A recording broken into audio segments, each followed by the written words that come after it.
Kumaon commissioner IAS Deepak Rawat जब हल्द्वानी के गौरापार स्थित अंतर्राष्ट्रीय स्टेडियम के निर्माण कार्यों का निरीक्षण करने पहुंचे तो मौके से गायब मिले साइट इंजीनियर। फिर क्या हुआ, आइए देखते हैं। का क्या है टाइमिंग्स बताइए। इनका सर अक्टूबर तक का टाइम है। अक्टूबर तक कहाँ होगा ये? नहीं अक्टूबर सर रखते हैं। आपका बॉन्ड अक्टूबर तक का? जी सर अक्टूबर तक करना है, नया बाजार। लेकिन इसमें लाइटिंग के अलावा और कुछ आपने किया नहीं है। ना भी नहीं है दिखाइए आपने क्या इनको वो दिए हैं टारगेट्स। ताकि सर एक्चुअली मैं तो ये हमारे पास ये मैं यहाँ था रुद्रपुर में। नहीं तो इंजीनियर तो आप ही है ना? जी सर। क्या टारगेट्स दिए बताइए। अभी थोड़ा सा डिले प्रोग्रेस ये सामने पूछ रहा हूँ भाई, डिले तो तब तय होगा जब टारगेट्स होंगे, उसके बाद तो कोई तय नहीं होता ना। टारगेट्स दिखाइए। इनसे ये कहा था कि अक्टूबर। मैंने पूछा ही नहीं, आप इंजीनियर हो, आप टारगेट्स दिखाइए। आप इंजीनियर हो, आप कॉन्ट्रैक्टर हो, आप काम देते हैं एक, उसके हिसाब से प्रोग्रेस का आकलन होता है। किसका आकलन करूंगा यहाँ पे आके? दिखाइए मुझे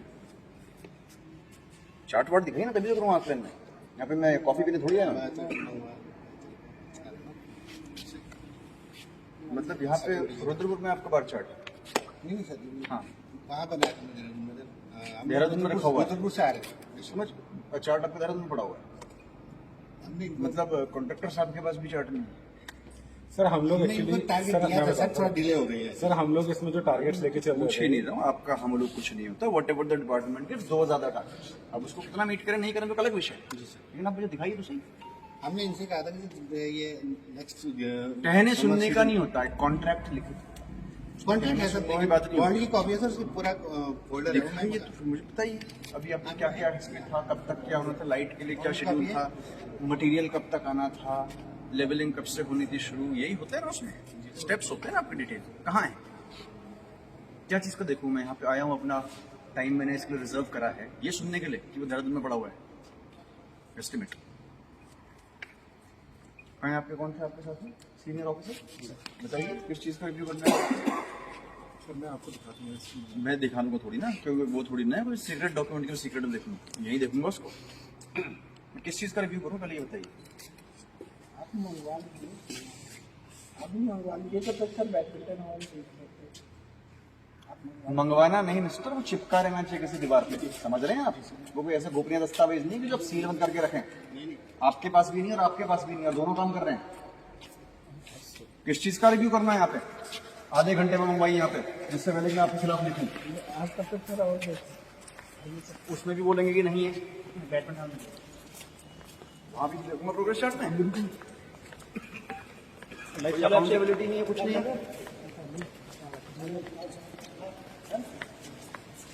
घूमने आ रखे हो क्या बुजुर्ग बच्चे यहाँ पे?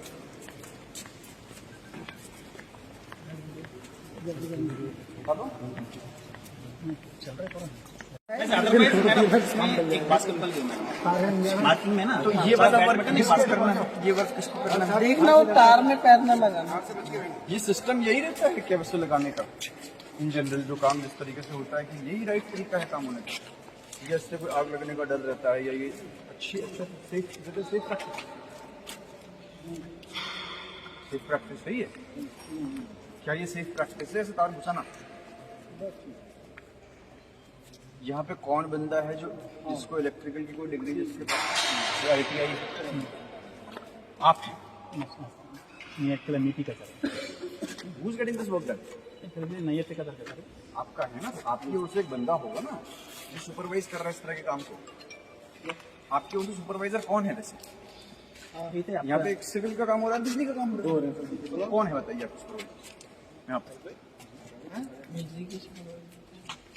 दोनों के एक सुपरवाइजर होगा ना, टेक्निकल बंदा। कौन है, हु इज हियर, जो काम को देख रहा है? कोई रहता भी कि नहीं रहता? सर मैं हूँ सर, काम ये रहते हैं सर। तो आप तो कॉन्ट्रैक्टर है ना? कॉन्ट्रैक्टर ये वो सुपरवाइजर। कौन है supervisor? Mister Kamal is supervisor. तो आप इलेक्ट्रिकल के हैं कि सिविल के? इलेक्ट्रिकल के हैं सर।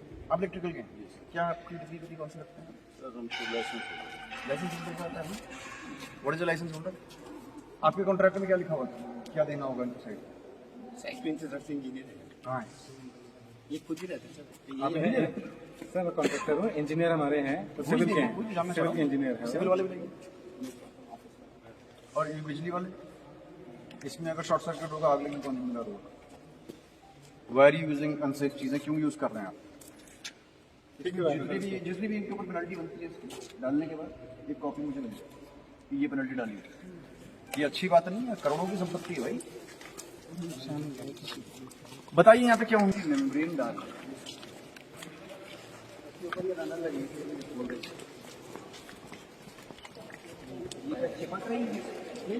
इसके ऊपर ऐसी रही। कौन इंजीनियर इसको सुपरवाइज कर रहा है, बुलाइए। कौन बना रहा है? वो इंजीनियर है, वर्कर सर दोनों इंजीनियर सर साइड पे नहीं है। तो कैसे काम कर रहे हैं सर एक्चुअली इसके अंदर जो प्लानिंग थी ना सर, वो मैं ऑलरेडी हमारी पूछ रहा हूँ यार। डिस्कस थी। वो नहीं काम कर, इसमें डिस्कशन का कुछ नहीं होता। 24 घंटे इंजीनियर को रहना चाहिए अगर गुणवत्ता मेंटेन करनी है। तो आपके इंजीनियर कहाँ पहले ये बताइए, जो इस काम को सुपरवाइज कर रहे हैं इंजीनियर साहब, वो कहाँ है? सर ये सपोज टू कम 2 दिन पहले वो गए थे जरा, क्योंकि हमारा कुछ काम चल रहा था। मुझे रिटर्न में चाहिए कि आपने कितनी पेनल्टी डाली। आपने नहीं दिया तो मैं आपके खिलाफ कार्रवाई करूँगा, आपके खिलाफ भी करूँगा, क्योंकि आप डिपार्टमेंट और पैसा गवर्नमेंट का। जो एक्सपर्ट है वो रहेगा साइट पे, तभी तो सुनिश्चित होगी गुणवत्ता। नहीं तो वो कभी ज्यादा मैडम थोड़ी ना करेंगे गुणवत्ता सुनिश्चित। नहीं, सभी जगह पे कोई है, कोई नहीं। तो ये बंदा ही यहाँ पे नहीं है, प्रोग्रेस चार्ट ही आपके पास नहीं है, जो सुपरवाइज कर रहा है वो मौजूद ही नहीं है। वर्कर्स डायरेक्टली काम कर रहे हैं, ये अच्छी बात तो नहीं है। ये तो आपकी कार्यशैली में भी गंभीर प्रश्न है। नहीं हमारे तो इंजीनियर आप ही के ऊपर प्रश्न है, क्योंकि डिपार्टमेंट आप ऐसे ही चल रहा है काम। बताइए कौन समझाएगा क्या होना? ये लोग हैं तो आप समझाएंगे क्या करना? इसमें से ये मेम्ब्रेन के ऊपर ये जो रनर लगेंगे रनर लगेंगे, उसके ऊपर मैपल की स्टिच लगेगी। पहले पूरे मेम्ब्रेन बिछाएंगे आप, चिपकेगी क्या इस पे? हाँ, ठीक है। उसके बाद क्या करना?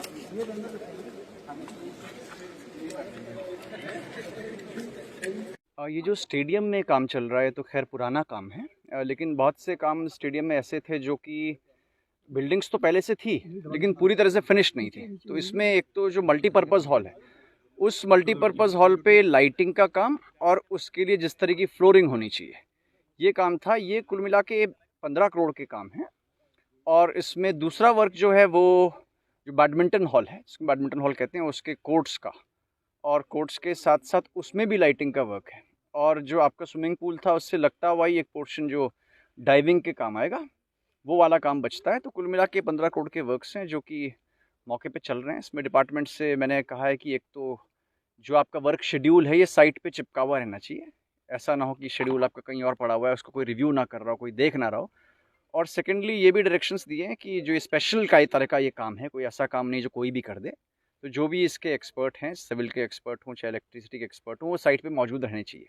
और कॉन्ट्रैक्ट में क्लॉज होते भी हैं कि अगर ये मौजूद ना रहें तो जो पेनल्टी हैं वो हमें डालनी चाहिए। पेनल्टी लगाएगी सर? निर्देश दिए डिपार्टमेंट को, क्योंकि ये काम ऐसे होते हैं कि एक बार हम मिस कर जाएं तो आगे जाके इनका रिव्यू बड़ा मुश्किल होता है, किसी भी वक्त कोई गलती हो सकती है। सर रखरखाव भी बहुत जरूरी है स्टेडियम का। सर मिनी स्टेडियम की स्थिति जर्जर की स्थिति बनी हुई है, बास्केटबॉल है, कई खेल वहाँ अभी बंद पड़े हैं वहाँ पर। मिनी स्टेडियम में तो सबसे बड़ी समस्या ये है कि वो ग्राउंड लेवल नहीं है, तो उसके लिए अलग से 4 करोड़ रुपीज़ आ चुके हैं और उसके टेंडर्स भी आप लोगों ने उसमें अग्रिम कार्रवाई की है। बड़ी जल्दी इसका वर्क अलॉट हो जाएगा, और क्योंकि वो शहर के बीच में है, बहुत हाई डिमांड में रहता है वो स्टेडियम, तो वो काम भी हो जाएगा। बात करूंगा क्योंकि ये बहुत बड़ी संपत्ति है, इसमें केवल रखरखाव नहीं है, इसमें इनफैक्ट जो भी शासन तय करे वो तो एक अलग विषय है, लेकिन कुछ रेगुलर स्टाफ यहाँ पे होना आवश्यक है जो इसकी मॉनिटरिंग कर सके। और ये भी बड़ा अच्छा सुझाव यहाँ पे मिला है, क्योंकि इतनी बड़ी फैसिलिटी बन चुकी है, तो इसी कैंपस में अगर एक हॉस्टल होगा तो उसका सदुपयोग बहुत अच्छा होगा। और मैं समझता हूँ कि बहुत अच्छे बेहतरीन प्लेयर्स यहाँ से निकलेंगे।